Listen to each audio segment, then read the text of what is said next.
Welcome to this next episode of YouTube where we actually completed Shadow and Malik's medical examination on the 25th of May. And essentially what happens with a medical examination, and the wolves are immobilized in the enclosure, and when they are down and not alert, we will put the hoods on them, muzzle and a hood, and we'll bring them into the lab. And the Ely Veterinary Clinic did provide 2 veterinarians because we did have to pull Malik's tooth. And you'll actually see in this clip here, after the tooth is removed, I'll actually show you a shot of the tooth. One of the roots was completely rotten, and the other one was starting to be a little necrotic and dying, so we definitely knew that that wasn't going to heal itself. So we did pull the tooth, and you'll see this cleaning up after that tooth removal. And notice I'll keep my hand over his eyes. One of the things that we use, you'll see blue hoods on the wolves. We try to use those hoods to keep their eyes from drying out under the immobilization. But there's the tooth, and you'll see the 2 real pointy roots. That's the way roots are supposed to look like, and the other one's a pretty blunt edge, and that's the one that was rotting and shooting that infection through his cheek there. So that was a good thing to come out. And we, again, we put the hood back on so that we make sure that their eyes are protected. And also the muzzle. These immobilization drugs, there could be a chance that a wolf kind of wakes up, and so we want to make sure that whoever is working around them is protected and that muzzle is in place.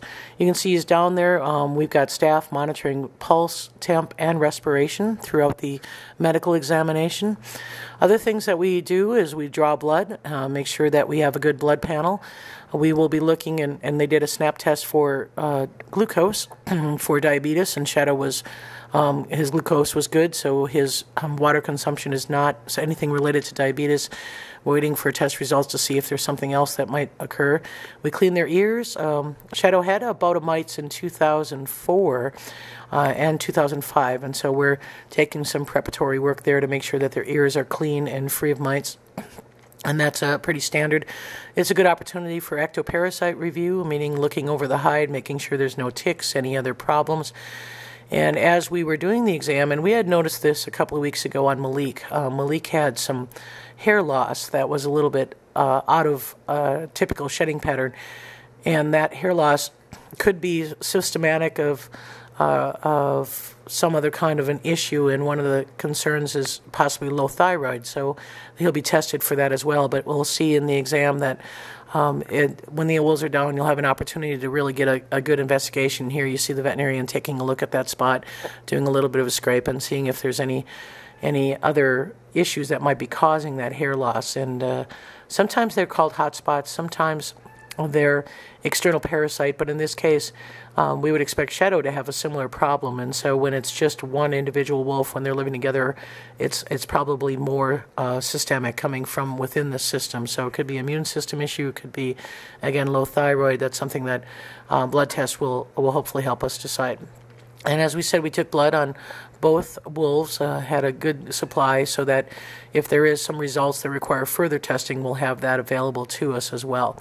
So that's a pretty standard practice, and as you can see, the wolves are down during the examination. And it took us maybe about 20 minutes to get everything done, to get the tooth extracted, to get the blood drawn. They were given the rabies vaccination at that time as well, to make sure that there's a pretty thorough investigation of how they're doing and any other issues that might not have shown up while you're handling an animal that's active and moving around.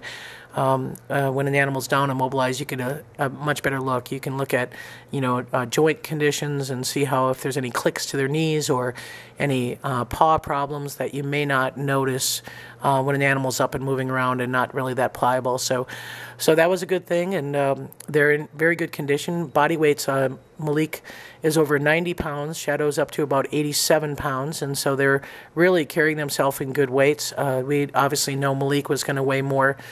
He's been giving a lot more food, and that's, again, was something that we're also looking at with Shadow. Is there a physical reason why his appetite's a little bit different, or why he's become a little bit more temperamental, or is there Is that all psychological? We won't be obviously able to identify the psychological, but if we can rule out the physical, then we know we're dealing with a different issue, and that's something to kind of keep an eye on. So you'll see here again, just checking the joints and doing an overall, kind of a physical examination, see if there's any kind of lumps, any abnormalities, anything that's out of the ordinary, and they're also taking a pulse under there. So that's what the other staff are doing, checking respiration. And with a lot of hair, they've not really started a significant shed. So with a lot of hair, sometimes it's real difficult to do respiration. So it's important to put your hand on the animal and be able to count reps of respiration. That's done basically every 10 minutes as a check of temp, pulse, and respiration. And everything's recorded on a clipboard so that we have a drugging history. Every time they've been immobilized, we will have a record of, what worked, what didn't work. Now, here's something kind of interesting, and I'll let you watch it and explain it. That's Grizzer. That's Grizzer responding to the veterinarian. And that's not a stress. That's a threat display or an alarm, a threat howl, a threat bark. And you notice his tail, and he's scraping. He's pretty excited. It's not fear. It's basically he's warning the vet to stay out. And why that occurred was in 2008, during an immobilization, Grizzer had a little bit of an issue, and the vet was coming in to check him. There was some concern about his possible bloating under anesthesia. When the vet pushed on Grizzer's stomach, Grizzer turned around and snapped him and grabbed him. And then kind of left him alone. And that one moment, which lasted less than 5 seconds, created a negative conditioning for Grizzer to the veterinarian. And so, again, that was in 2008. So one of the things that we always say to people who are wanting to be nannies, be very, very, very cautious about anything that's done, because they will remember, and they associate negatively events. And so that's something that we want to be very mindful of. So here you can see the vets gave the immobilization or the reversal drug. So basically, one of the drugs that we use is reversible, and so that will bring them out of the anesthesia. And at that point, after the reversal, I have everyone leave the enclosure, and I take the hoods off, just again for safety, in case there is a wolf bite. We'd rather they bite the curator and not the veterinarians or not any of the other staff. And so basically my job as a curator is, while they're coming out of immobilization, you can see him becoming a little bit more alert, still a little bit jerky. I want to make sure that he's safe coming out of that drug. So my job is to stay in between them, make sure that, he's got a place to kind of lean his head. Right now, Malik's on my back leg, Shadow's on my front leg, and I'm just giving him a little bit of stimulus to help burn off that drug. The other reason why I want to stay in there until they're fully mobile is to make sure that there isn't any dominance in between them. And so I'll be, stay in that enclosure until they're up and mobile. Once that they're up and mobile, we refilled the pond, and we actually drained the pond prior to the immobilization, because we certainly didn't want them altered, stumbling, falling into water. So we drained it, cleaned it, and then as soon as we felt that they were good, back mobile under their own power, we refilled it. And here's Shadow drinking from the hose, and it takes about a 45-minute process to fill. It's about an 800-gallon pond, so it is a nice size for retirees, not too deep, not too steep, and it gives them a good, complete water source. And here's Malik coming into the source. You see the concrete block at the bottom, and that's just to protect their paws from the drain hole. So that block is filled with rocks so that there's not a problem with them getting their foot down into the drain hole and getting caught. So that's what that is, and that just stays at the bottom of the pond until we drain it again. So it was a very cool day when we started in the 30s. It quickly warmed up to the 60s, and again, with a full winter coat, that may not seem very warm to humans, but with wolves it is. The next thing that we wanted to do later that evening is see how does Malik feel without that infected tooth.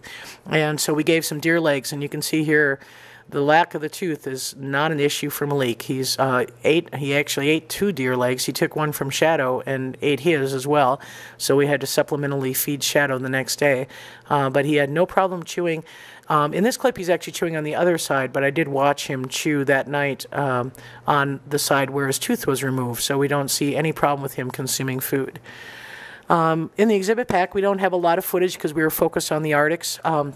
we did plant some trees for them. And one thing about wolves is that anything you do, they have to check out. So let's just say we planted and then replanted some trees, put in about 40 spruce trees, and then put in about maybe 20 oak trees as well. So a little bit of howling here to end the program. Again, everything went well with the immobilization. We'll keep you posted on the results of the blood work, and thanks for watching.